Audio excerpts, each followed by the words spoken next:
مخدومتنا القرآن مخدومتنا الانسان الصدیقۃ الکبریٰ الرازیۃ المرضیہ عالمۃ غیر معلمہ وبلقیس حجرۃ تقدیس الجلال وآسیۃ التکمیل والکمال ثانی زہرا سیدہ زینب سلام اللہ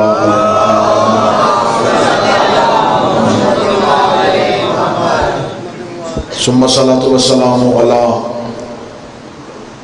اشرف الانبیاء والمرسلین وأولادہ الطیبین الطاہرین المعصومین ولعن اللہ تعالی علی اعدائہم اجمعین اما بعد فقد قال حق سبحانہ تعالی فی کتابہ المجید و فرقان الحمید وهو اصدق الصادقین وقولہ الحق بسم اللہ الرحمن الرحیم ثم اورثنا الکتاب الذین اصطفینا من عبادنا بلند الصلوات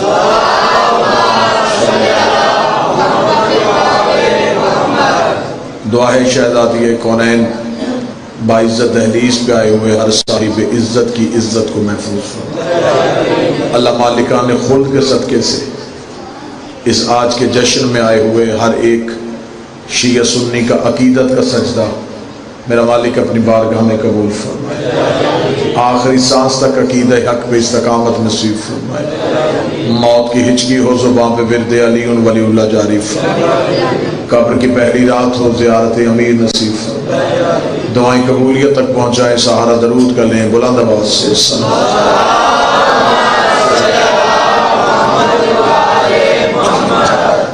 اجازت ہے ذکر شروع کیا جائے۔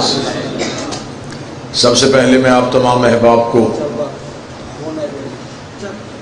شبان المعظم کی ہر ایک رات کی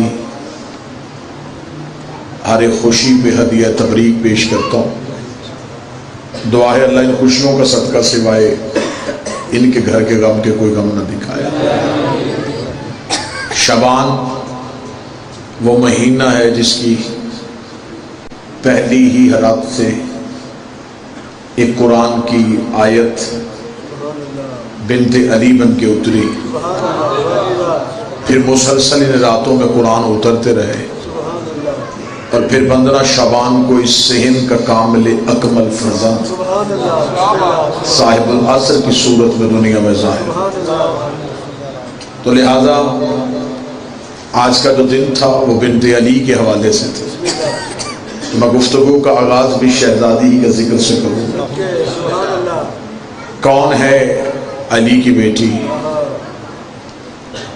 اتنی باعزت ہے میری شہزادی کہ ثانی زہرا بن گئی،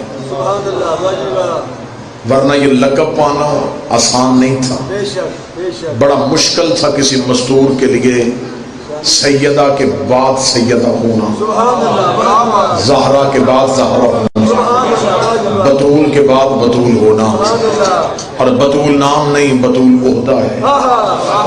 بطول کوئی بھی مستور اپنی مرضی سے نہیں بنتی، بطول اللہ بناتا ہے، جیسے اللہ نبی بناتا ہے، جیسے اللہ رسول بناتا ہے، وہی اللہ بطول بناتا ہے، اور بطول کوئی بھی مستور اپنی مرضی سے بن ہی نہیں سکتی۔ اگر مجھے جشن کے ماحول میں یہ مجمع کہے کہ آپ بتائیں کہ بطول کہتے کسے؟ شریعت میں جس مستور کو نماز کے لیے وضو کی ضرورت نہ ہو اسے بطول کہتے ہیں، جو ایک لمحے کے لیے بھی ناپاک نہ ہو اسے بطول کہتے ہیں۔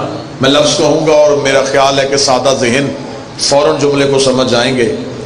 بیٹی ہماری ہو یا صحابی رسول کی، فطرت کی طرف سے ایک ایسا قانون ہے کہ وہ پورا مہینہ قرآن کی تلاوت نہیں کر سکتی، پورا مہینہ مصلی پہ عبادت نہیں کر سکتی۔ میں نے ادب کے پیرائے میں بات سمجھانے چاہی، بطول کسے کہتے ہیں؟ میں لفظ پھر کہتا ہوں، بیٹی ہماری ہو یا صحابی رسول کی، یہ قانون اللہ کی طرف سے اسے دیکھنا پڑتا ہے۔ لیکن بطول کسے کہتے ہیں؟ جسے پوری زندگی قرآن تلاوت سے نہ روکے، جسے پوری زندگی مسلح عبادت سے نہ اسے بطول کہتے ہیں۔ جناب مریم بطول تھی لیکن چھوٹی، سیدہ بطول ہیں لیکن بڑی۔ اب اسی مجمع کے سامنے اگر میں بات کھولوں کہ مریم چھوٹی کیوں، زہرا بڑی کیوں، تو میں لفظ کہہ دیتا ہوں، مریم ہے بغیر شوہر کے بطول۔ بسم اللہ، جو پڑھے لکھے احباب تشریف فرمان ہے، جناب مریم ہیں بغیر شوہر کے بطول۔ بغیر شوہر کے بطول ہونا آسان ہے، زہرا ہے شوہر کے ساتھ بطول۔ اگر بات ابھی بھی سمجھ نہیں آئی تو میں بات پھر پیچھے لے کے جاتا ہوں۔ یہ بات مشکل تھی، آپ میں سے کوئی بولنا یا نہ بولنا، اس لیے کہ بات مشکل تھی۔ شوہر کے بغیر بطول ہونا، شوہر کے ساتھ بطول ہونا۔ اگلی بات بھی آسان ہے، تائید بھی مجھے پورے مجمع کی چاہیے۔ مریم کا ایک بیٹا معصوم ہے، زہرا کے 11 بیٹے معصوم ہیں۔ مریم چھوٹی بطول ہے، مریم کا صرف عیسیٰ معصوم ہے، زہرا کے 11 بیٹے معصوم ہیں۔ مریم کا صرف عیسیٰ، زہرا کے 11۔ زمانے کو پتہ چل جائے گا چھوٹی بطول کون ہے، بڑی بطول کون ہے۔ جب بطول چھوٹی مریم، اس کا بیٹا بھی آ جائے گا، بڑی بطول زہرا، اس کا بیٹا بھی آئے گا۔ وقت نماز پہ اس وقت زہرا کا بیٹا مریم کے بیٹے سے کہے گا کہ اے مریم کا بیٹا، تقدم یا ابن مریم، مریم کا بیٹا تو اگلے مصلے پہ آ، میں پچھلے مصلے پہ آؤں۔ عیسیٰ کام کے کہے گا میری جرت ہے میں زہرا کے بیٹے کو نماز پڑھاؤں، میرا بارہواں اگلے مصلے پہ ہوگا، عیسیٰ پچھلے مصلے پہ ہوگا، اور میرے بارہویں کے پاؤں میں عیسیٰ اپنا سر رکھ کے دنیا کو بتائے گا جس کا آخری بیٹا عیسیٰ جیسے نبی کے پیچھے ایک نماز نہیں پڑھتا، اس کا باپ کسی بت پرست کے پیچھے نماز نہیں پڑھ سکتا۔ جس کا بیٹا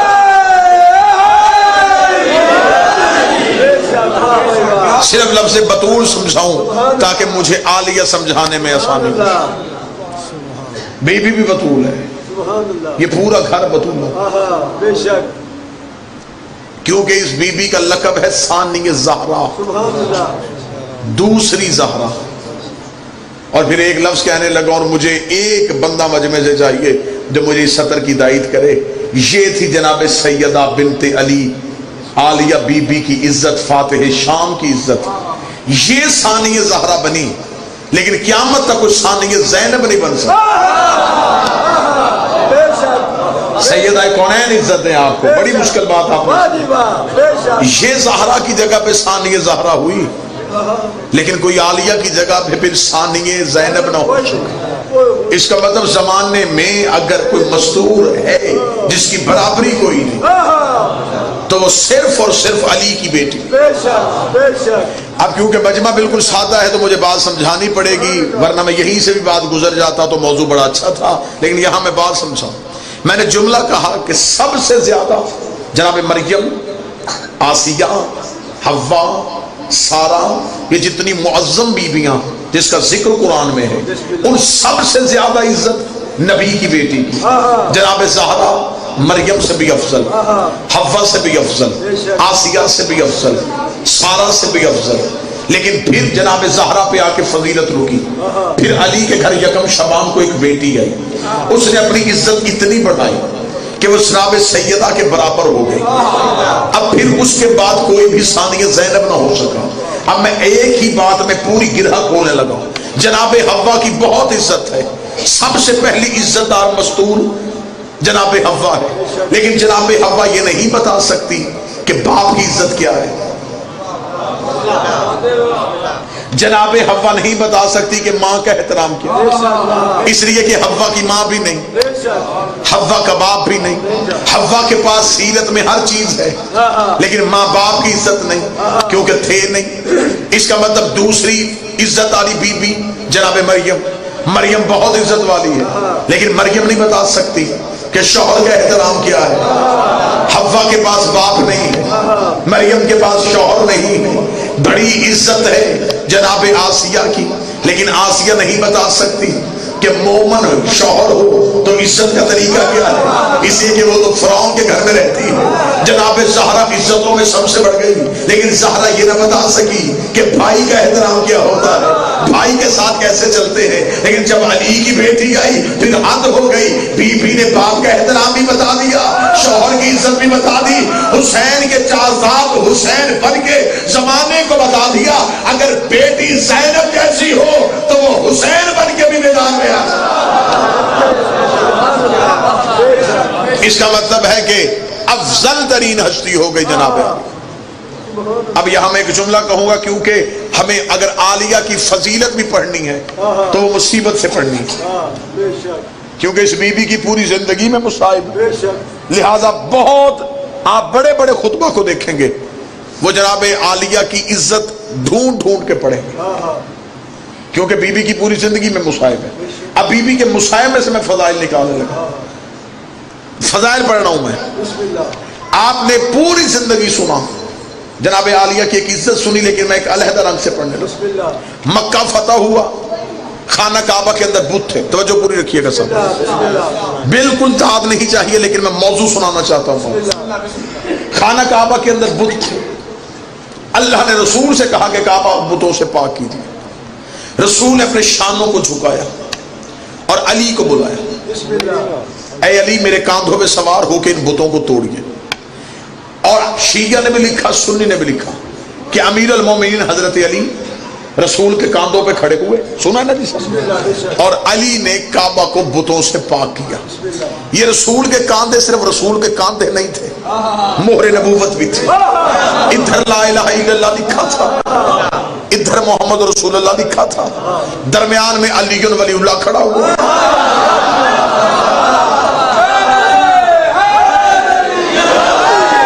لا الہ بھی قائم علی ولی اللہ کی وجہ سے، محمد رسول اللہ بھی قائم علی ولی اللہ کی وجہ سے، اور رسول نے مولا علی کے کاندھوں پہ کھڑے ہو کے بتوں کو توڑا۔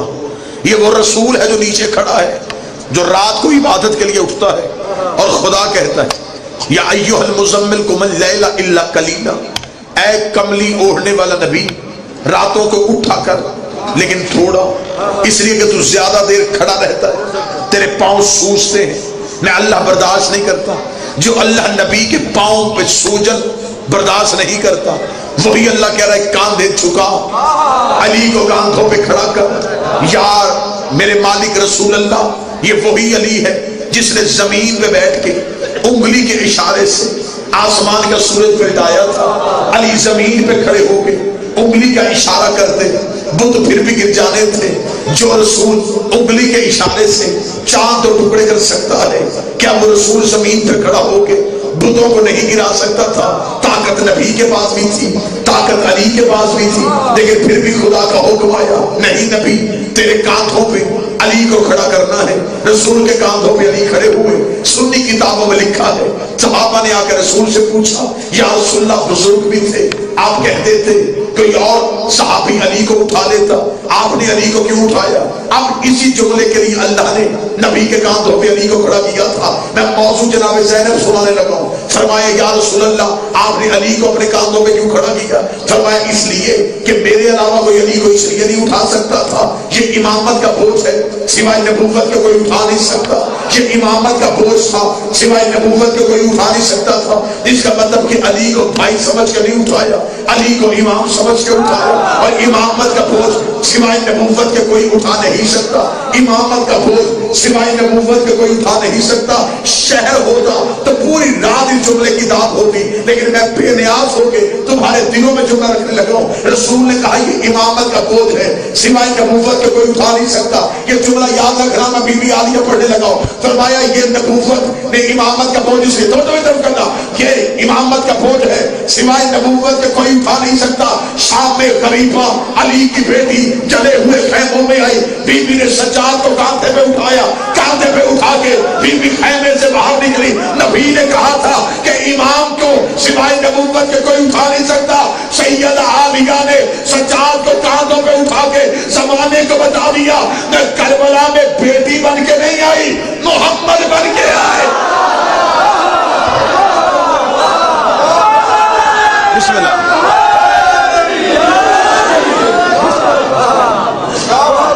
متوجہ صاحب، بی بی عالیہ کربلا میں جو سید الساجدین کو اٹھایا، یہ بی بی نے پھپھی بن کے نہیں، محمد بن کے اٹھایا۔ کتنی عزت تھی عالیہ کی کہ بی بی کے ہوتے ہوئے دو امام خاموش رہتے تھے، سبحان اللہ، بے شک، جناب سید الساجدین اور مولا باقر العلوم، دو اماموں کے ہوتے دربار میں خطبے بی بی نے دیے، بے شک، بے شک، بازار میں خطبے بی بی نے دیے۔ اب میں جملہ کہنے لگا ہوں، آپ نے ہمیشہ ذاکرین سے سنا، جب بی بی بولی تھی تو بی بی کا لہجہ اپنا نہیں تھا، ایسا ہی ہے۔ کس کے لہجے میں بولی تھی؟ مولا علی کے لہجے میں۔ اب اگر یہ مجمع میرے ساتھ، میں بڑا سمجھا کے موضوع پڑھ رہا ہوں تاکہ آپ کے دلوں میں موضوع اتار سکوں۔ بی بی بازار شام نے بولی تھی تو کس کے لہجے میں؟ مولا علی کے لہجے میں۔ اب یہی مجمع مجھے بول کے بتائے، معراج میں جب پردے کے پیچھے اللہ بولا تھا، کوئی ہے جو قدر کرنے والا؟ تو کس لہجے میں بولا تھا؟ علی کے لہجے میں۔ اس کا مطلب ہے کہ دو جگہوں پہ علی کا لہجہ استعمال ہوا، یا معراج کے پردے میں یا شام کے بازار میں۔ اب میری سمجھ نہیں ہے کہ وہاں زینب بول رہی ہے یا یہاں توحید بول رہی ہے۔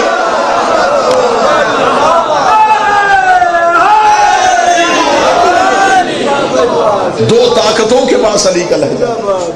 میں بڑا نکھار کے علی آپ کو سنا، سبحان اللہ، کیونکہ ہمیشہ بی بی کے مصائب پڑھے گئے، میں آج عالیہ کے فضائل آپ کو سنانا چاہتا ہوں۔ اللہ قرآن میں کہتا ہے مال اور بیٹے تمہاری زینت ہے، لیکن یہ واحد بی بی ہے جو بیٹی ہو کے باپ کی زینت ہے۔ زینت بھی کس کی؟ علی کی۔ زین اب باپ کی زینت۔ اور میں لفظ زینت سمجھا دوں کہ زینت کسے کہتے ہیں؟ زینت کہتے ہیں سجاؤ کو، سنگھار کو۔ رسول نے فرمایا زینوا مجالسکم بذکر علی ابن ابی طالب، زینت دو اپنی مجلسوں کو علی کے ذکر سے۔ اب میں تمہیں سیدہ کا اسم سنانے لگا ہوں۔ رسول کہتے ہیں زینت دو مجلسوں کو علی کے ذکر سے۔ وہ مجلس نہیں ہوتی جس میں علی نہ ہو، اس کا مطلب علی ہے تو مجلس ہے، علی زینت ہے مجلس کی۔ زینت کے بغیر مقصد فوت ہو جاتا ہے۔ اب بی بی ہے باپ کی زینت۔ جیسے علی کے بغیر مجلسی اچھی نہیں لگتی، ویسے عالیہ کے بغیر فضائل علی بھی اچھا نہیں۔ موضوع پسند ہے تو میں سیدہ پڑھوں، میں بھی صرف یکم شعبان کا جشن آپ کے سامنے کروں۔ یہ جو مولا امیر المومنین کے گھر میں یہ جو قرآن کی آیت آج اتری ہے، اس بی بی کی عزت کیا ہے؟ مشکل سے مشکل دعا مانگیے گا، یقیناً اس موضوع کا تقدس اتنا ہے کہ دعائیں ضرور قبول ہوں۔ اب میں بالکل فضائل پڑھ رہا ہوں، مصائب نہیں، ایک لمحے کے لیے بھی، کیونکہ جشن۔ بی بی پہنچی ہے نا جب دربار میں، جب دربار ملعون میں بی بی پہنچی ہے، تو اس وقت ملعون کے پاس کچھ سفیر بیٹھے ہوئے تھے، اور وہ سفیر یزید سے پوچھ رہے تھے، یزید یہ تو نے کیا کیا؟ تو نے اپنے ہی نبی کا بیٹا قتل کروا دیا، کلمہ بھی دوسری نبی کا پڑھتا ہے، کیا وجہ تھی؟ تیری دشمنی کیا تھی حسین سے؟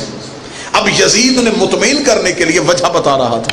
یزید نے کہا میں نے قتل اس لیے کروایا کہ حسین میرے اختیارات کو نہیں مانتا تھا، کیونکہ یہ میرے پاس جو خلافت ہے وہ یہ سمجھتا تھا ملعون یہ اللہ کا دیا اختیار ہے، اس کا جو اللہ نے مجھے اختیار دیا تھا حسین نے نہیں مانا، میں نے حسین کا قتل کر دیا۔ وہ بار بار سفیروں سے کہہ رہا تھا حسین میرے اختیار نہیں مانتا، توجہ میری طرف کرنا، حسین میرے اختیار نہیں مانتا تھا، حسین میرے اختیار نہیں مانتا۔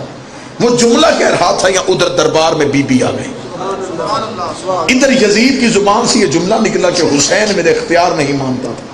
بی بی کڑیوں سے سر اٹھایا، سر اٹھا کے بی بی نے اونچی آواز میں کہا یزید میں تجھ سے کوئی بات کرنا چاہتی ہوں، لیکن تیرے دربار میں شور ہے، تھوڑی دیر کے لیے روشن دانوں سے ہوا روک۔ واہ واہ واہ، صدقے جاوا، کیا بات ہے، کی سرسراہٹ کی وجہ سے کان میں آواز نہیں پڑ رہی، تھوڑی دیر کے لیے ہوا روک۔ یزید علی اللہ نے پاس بیٹھے سپاہی سے کہا کیا کہہ رہی علی کی بیٹی؟ وہ کہہ رہا بی بی کہہ رہی ہے کہ یہ روشن دانوں سے ہوا روک۔ یزید دیکھ کے کہتا میں کیسے روک سکتا ہوں؟ سیدہ جو سننے کے لیے آیا، جو سیدہ سننے کے لیے آیا، یزید نے کہا میں کیسے روک سکتا ہوں؟ اتنا کہنا تھا بی بی 2 قدم اور آگے بڑھی۔ اب یہ دیکھنا، اب یہ بی بی دربار میں قیدی بن کے نہیں، خطبے کے خنجر سے یزیدیت کی شہرت کو گانے لگی۔ بی بی کے ہاتھ میں خطبے کی دھار ہے، کیسے نہ یزید ڈرتا، عباس کی آقا زادی بول رہی تھی جس کے سامنے غازی کا بھی سر جھکتا تھا، وہ شہزادی بول رہی تھی۔ 2 قدم بی بی آگے بڑھی۔ بی بی نے کہا اچھا تو روشن دانوں سے ہوا نہیں روک سکتا، پھر تیرے دربار میں سپاہی ہیں گھوڑوں پہ سوار۔ گھوڑا جب بھی کھڑا ہوتا ہے تو کبھی بھی اپنے سموں کو ایک جگہ پہ نہیں روکتا، وہ اپنے سموں کو حرکت دیتا ہے۔ بی بی نے کہا پھر اپنے سپاہیوں سے کہے تھوڑی دیر کے لیے گھوڑوں کے سموں کو روکیں کیونکہ پاپوں کا شور آ رہا ہے۔ یزید نے کہا کیا کہہ رہی ہے علی کی بیٹی، تجھے کیا خبر ہے؟ یہ گھوڑوں کے سموں کو میں کیسے روک سکتا ہوں؟ بی بی نے کہا اچھا تو ہوا بھی نہیں روک سکتا، تو گھوڑے کے سم بھی نہیں روک سکتا، تیرے دربار میں کھڑے ہیں اونٹ اپنی گردنوں کو ہلا رہے ہیں، ان کے گلے میں ہیں گھنٹیاں، گردنوں کی حرکت کی وجہ سے گھنٹیوں کا شور ہو رہا ہے، تھوڑی دیر کے لیے اونٹوں کی گردنوں کو روک دے۔ یزید نے کہا بی بی کیا ہو گیا ہے تجھے؟ کبھی کہتی ہے ہوا روک، کبھی کہتی ہے گھوڑوں کی ٹاپیں روک، کبھی کہتی ہے اونٹوں کی گردنیں روک، تجھے خبر نہیں یہ سب کچھ میں نہیں کر سکتا۔ 4 قدم بی بی آگے بڑھی۔ اب بی بی نے یزید کا سر کاٹا۔ بی بی دیکھ رہی کہاں گیا تیرا اختیار، کہاں گیا وہ تیرا اختیار جسے حسین تسلیم نہیں کرتا تھا؟ تو ابھی کہہ رہا تھا حسین تیرے اختیار کو نہیں مانتا تھا، اور تو ابھی کہہ رہا ہے نہ ہوا تیرے اختیار میں ہے، نہ گھوڑوں کے سم تیرے اختیار میں ہے، نہ اونٹوں کی گردنیں تیرے اختیار میں ہے۔ یزید اللہ دے کے کہنے لگا علی کی بیٹی یہ کسی کے بھی اختیار میں نہیں ہے۔ بی بی نے پھر جلال میں آ کے کہا پھر تو نے ہمارا اختیار دیکھا ہی نہیں۔ یہ کہہ کے بی بی دربار میں پہنچی۔ بی بی نے بولا خاموش ہو جاؤ، اتنا کہنا تھا ہوا وہی کی وہی روک گئی، گھوڑوں کو سور روک گئے، اونٹوں کی گردنیں روک گئی۔ جس سپاہی کا ہاتھ اٹھا تھا نیچے نہ گیا، جس کی آنکھ کھلی تھی بند نہ ہوئی، جب پورا دربار پتھر کا ہو گیا۔ اب مجھے جملے میں مجمع کی تائید چاہیے۔ سرکار باقر علوم کہتے ہیں جب اس اسلام میں ہماری اماں بولی تھی تو مولا کہتے ایسے لگ رہا تھا جیسے بتوں کے چھڑمٹ میں کعبہ بول رہا ہو، جیسے انسانوں میں نہیں جیسے بتوں کے چھڑمٹ میں کعبہ بول رہا ہو۔ جب علی کی بیٹی جلال میں آ کے بولی یزید کے چہرے میں موت کی زردی آئی۔ دیکھا علی کی بیٹی روح میں واپس کر دے، تو نے پورے دربار کو پتھر کا کر دیا۔ اتنا کہنا تھا کہ 2 قدم اور آگے بڑھی، بڑھ اب بتا کہتی تو ہے یہاں ہے؟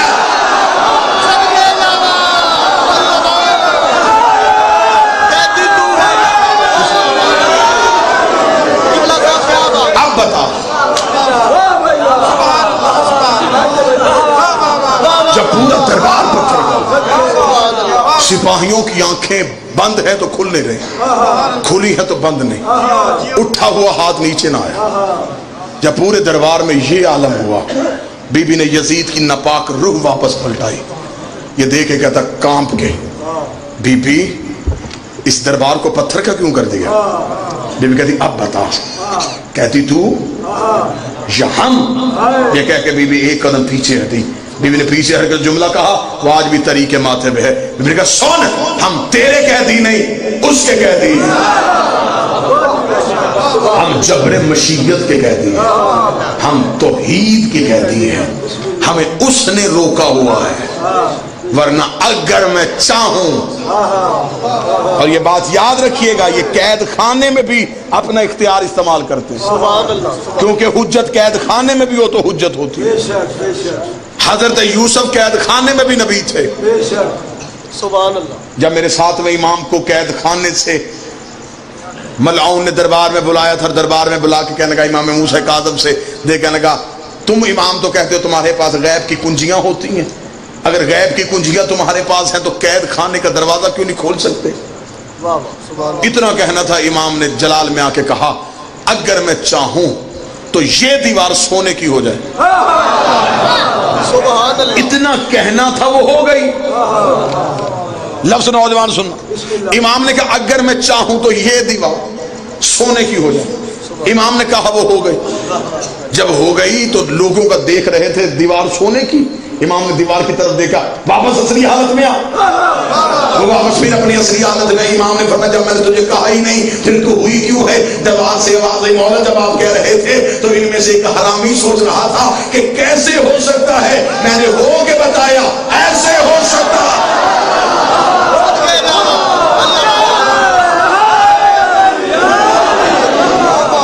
یہ سوچ رہا تھا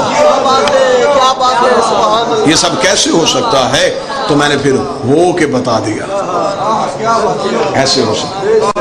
اسی بادشاہ کا ایک لفظ مجھے اور یاد آ گیا، بار بار ہارون نے کوشش کی کہ امام کا قتل ہو سکے، قتل نہیں ہو رہا تھا، اس نے قید خانے میں اتنی سختیاں دی کہ شاید اذیت کی وجہ سے امام شہید ہو گئے، لیکن اسے خبر نہیں تھی یہ اذیت امامت کے آگے کچھ بھی نہیں۔ آخر اس نے ایک مشورہ کیا، اس نے کہا ایسے کریں جنگل سے شیروں کو لائیں، شیر پکڑ کے لا کے انہیں رکھا جائے بھوکا، مسلسل بھوکا اور پیاسا رکھا جائے، پھر انہیں ایک پنجرے میں بند کیا جائے، اور امام موسیٰ کاظم کو بلا کے امام سے کہا جائے کہ ان میں سے ایک اعلیٰ نسل کا شیر تو ذرا بتائیں کون سا ہے۔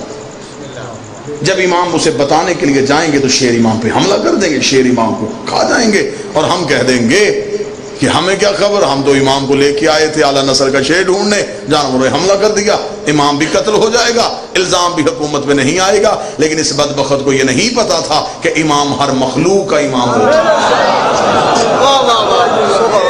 صرف انسان نہیں، چرند پرند ان پہ حجت کا اختیار ہوتا ہے۔ امام اب کڑیوں میں ہے، ذہن میں نقشہ، ہاتھ کڑیوں میں ہے، امام زندان سے آئے، پنجرے میں شیروں کو بند رکھا ہوا ہے، سپاہیوں کا رش ہے، دربار میں لوگ بھرے ہوئے۔ ہارون نے کہا فرزند رسول زحمت آپ کو اس لیے دی، مجھے اپنے پالنے کے لیے ایک اعلیٰ نسل کا شیر چاہیے، یہ زیادہ شیر لے آئے ہیں، ان میں سے آپ ذرا تلاش کر کے بتائیں گے کہ اعلیٰ نسل کا کون سا؟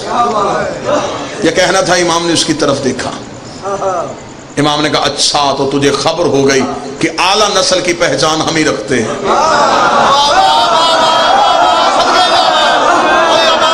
کوئی تو ہوگا جو قدر کرے گا سب۔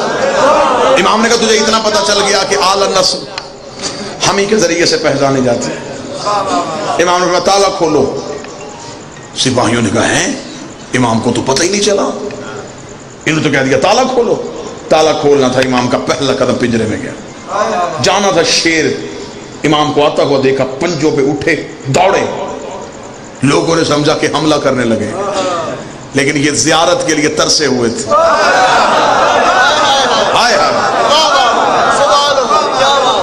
جو ہی امام کا پہلا قدم ابھی پنجرے کے اندر گیا ہے، یہ شیر دوڑے، امام کے قدموں پہ آ کے اپنے سروں کو رکھا۔ کتابیں کہتی ہے قدم امامت پہ سجدہ ہوا، جب امام کے قدموں پہ سجدہ ہوا تو شیروں کے جھرمٹ کے درمیان میں کھڑے ہو کے امام نے ایک ایک شیر کے سر پہ پیار دیا، پیار دیتے دیتے لوگوں کے چہروں پہ موت کی زردی آ گئی، ہارون کا رنگ فاق ہو گیا کہ میں نے تو چاہا تھا کہ شیر حملہ کریں گے، یہ کیا ہوا؟ امام نے شیروں کے جھرمٹ میں شیروں کو پیار کرتے ہارون کی طرف دیکھے گا، تو نے مجھ سے پوچھا تھا کہ اعلیٰ نسل کا کون ہے؟ یہ سارے ہی اعلیٰ نسل کے ہیں، گندی نسل کے ہوتے تو میرے قدموں میں آ ہی نہیں سکتے۔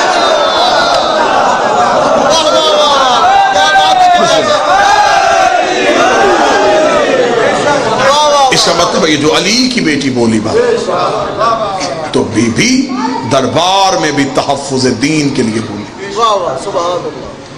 میں نے ایک عیسائی مورخ کی کتاب پڑھی تھی جو اس نے لکھا تھا کہ اس دنیا میں مثالی خواتین کا کردار کیا رہا۔ ایک انگریز اس نے کتاب لکھی جس میں اس نے دنیا کی ان عورتوں کا ذکر کیا جن کا کردار دنیا میں مثالی رہا۔ اس میں اس نے آخر میں کہا کہ سب سے مثالی کردار کربلا میں حسین کی ہمشیرہ کا تھا۔ اور ایک جملہ مجھے حسنین کو بندہ کہے کہ پوری زندگی تول اور یہ جملہ اٹھاؤ تو میں لمحہ نہ لگاؤں، میں زندگی تول لوں اور عیسائی کا جملہ اٹھا لوں۔ اس کا مسلمانوں تمہیں شرم نہیں آئی؟ اس کا جس کے ایک خطبے نے یزیدیت کا اتنا نقصان کیا، اگر اس کی قرآن کی تفسیر آتی تو کیا حال ہوتی؟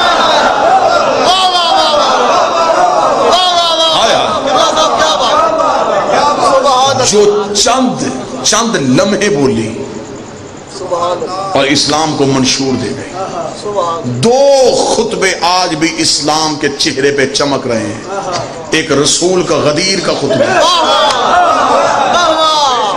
ایک عالیہ کا بازار شام کا خطبہ۔ ہاں میں جملہ اگلا پڑھوں گا اور مجھے چاہیے کہ مجمع میں سے داد کی آواز نہ آئے لیکن چہروں میں رونق چاہیے۔ ایک رسول غدیر میں بولے تھے، ایک عالیہ بازار شام میں بولی تھی۔ دونوں خطبوں میں ایک فرق تھا، وہاں ولایت پہنچائی جا رہی تھی، یہاں ولایت منوائی جا رہی تھی۔ وہاں علی ولی اللہ پہنچایا جا رہا تھا، یہاں ولایت علی منوائی۔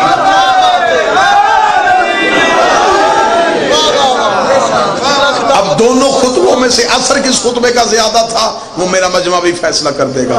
پہنچانا آسان ہے، منوانا مشکل۔ جی تو دیکھو علی کی بیٹی کی کتنی فتح ہے، قاتل کے شہر سے جیت کے آئی ہے۔ قاتل کے شہر سے، کیا بات ہے۔ بی بی قاتل کے شہر گئی، اس نے صحرا میں امام حسین کا قتل کیا تھا، بی بی اس کے گھر تک پہنچ گئی، بی بی گھر جا کے اس کے بتا کے آئی ہے، اس کے گلے میں لعنت کا توق بی بی اس کے گھر جا کے ڈال کے آئی۔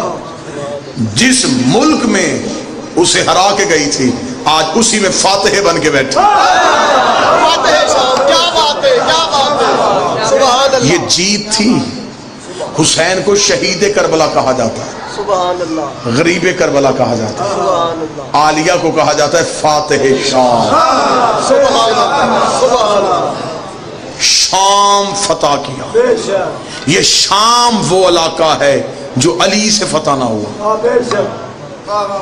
مولا امام حسن کا دور گزرا، شام سازشوں کا گڑھ تھا، مولا حسن سے فتح نہ ہوا۔ مولا حسین کربلا تک رکے، اب محمد کے دو بیٹے رک گئے۔ پھر میں اب جملہ کہوں گا، ہوتے تو خطابت میں جملے ہی ہیں، پھر مجھے خبر نہیں کہ اس جملے کی کہاں سے تائید کا حق ادا ہوگا۔ جو کام محمد کے بیٹوں نے نہیں کیا وہ علی کی بیٹی نے کیا۔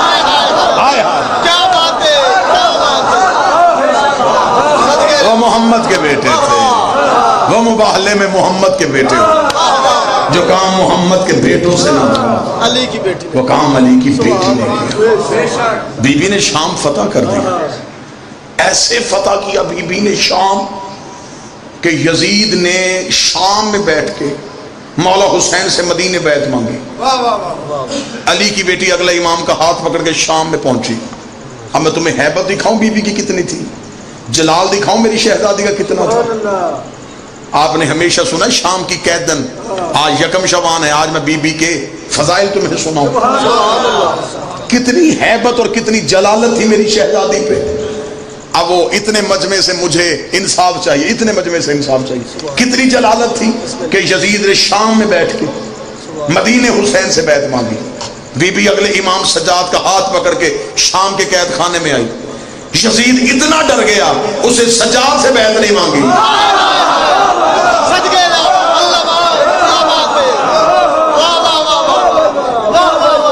اس نے مولا حسین سے بیعت مانگی تھی۔ تو مولا سجاد بھی تو امام ہی تھے، جو اختیار حسین کے پاس تھا وہی سجاد کے پاس تھا۔ کہہ دیتا کہ حسین نے بیعت نہیں کی تو کر لے، لیکن اسے خبر تھی سجاد اکیلا نہیں، علی کی بیٹی بیٹھی ہے۔ یہی وجہ ہے جب یزید نے سجاد مولا سے کہا تھا میں قیدیں آزاد کر رہا ہوں، مولا سجاد نے کہا فیصلہ میں نے نہیں کرنا،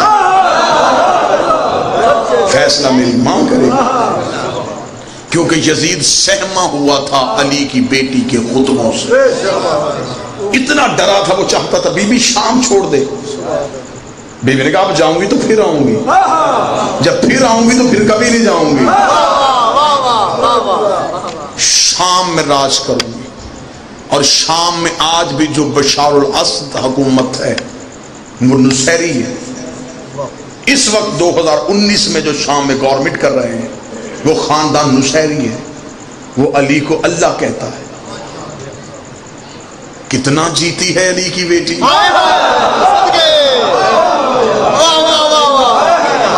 پتہ نہیں کس لہجے میں بولی ہے علی کی بیٹی، کیا بات ہے، کتنی بڑی جی تھی علی کی بیٹی کہ سیدہ عالیہ شام میں بولی اور بی بی نے یزیدیت کو اتنا زخمی کر دیا، اتنا زخمی کر دیا. یہ جو مولا سجاد کو بار بار رات کو زندان سے بلاتا تھا نا، آپ کو ذاکرین سناتے ہیں تو آپ یہ سمجھتے ہیں کہ شاید مولا سجاد کو تکلیف دیتا تھا. تکلیف تو تب ہوتی اگر امام سو رہے ہوتے. سوئے ہوئے امام کو جگاتے تو پھر امام کو تکلیف ہوتی. امام تو سوتا ہی نہیں، کیونکہ امام کی آنکھ بند ہو جائے تو کائنات و غرق ہو. ہاں، امام کی آنکھ بند نہیں ہوتی. ہاں، انہوں نے ایک رات ہی چند لمحے کے لیے آنکھیں بند کی تھی اور رضائے پروردگار خرید لی تھی. امام سوئے نہیں تھے. یہ بار بار سجاد کو دربار میں بلا کے دیکھتا تھا کہ کڑیوں میں ہی ہے. اتنا خوف تھا اس کے پر سجاد کا. یہ بار بار دیکھتا تھا. اسے خبر تھی یہ لوہے کی کڑیاں ان کے سامنے کاغذ ہیں، کہیں سجاد مجھ پہ حملہ نہ کر دے. استاد قمر جلالمی نے کہا تھا بستر جو مخملی تھا اسے خار کر دیا، سونا فرعون شام کا دشوار کر دیا، نیند اس کی باندھ کے زنجیر پا کے ساتھ سجاد نے یزید کو بیمار کر دیا.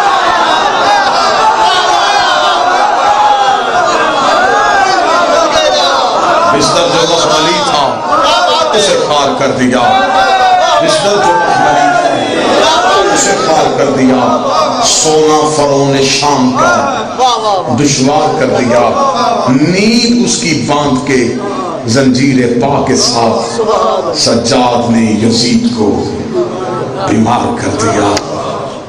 قدم قدم پہ چراغ ایسے جلا گئی ہے علی کی بیٹی. یزیدیت کی ہر ایک سازش چھا گئی ہے علی کی بیٹی.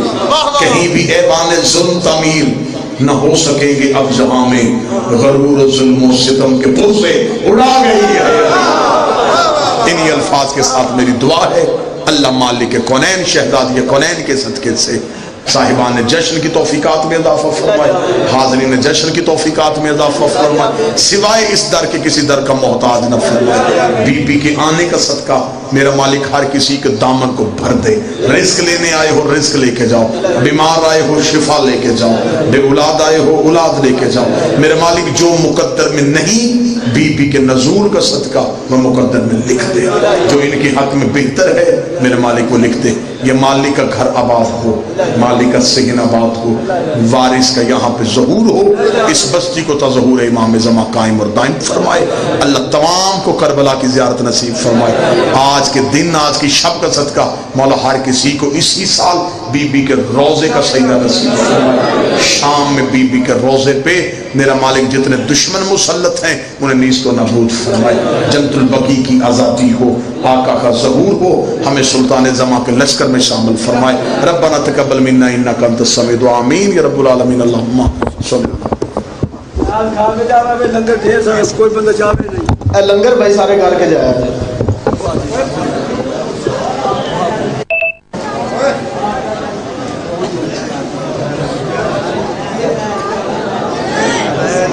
آج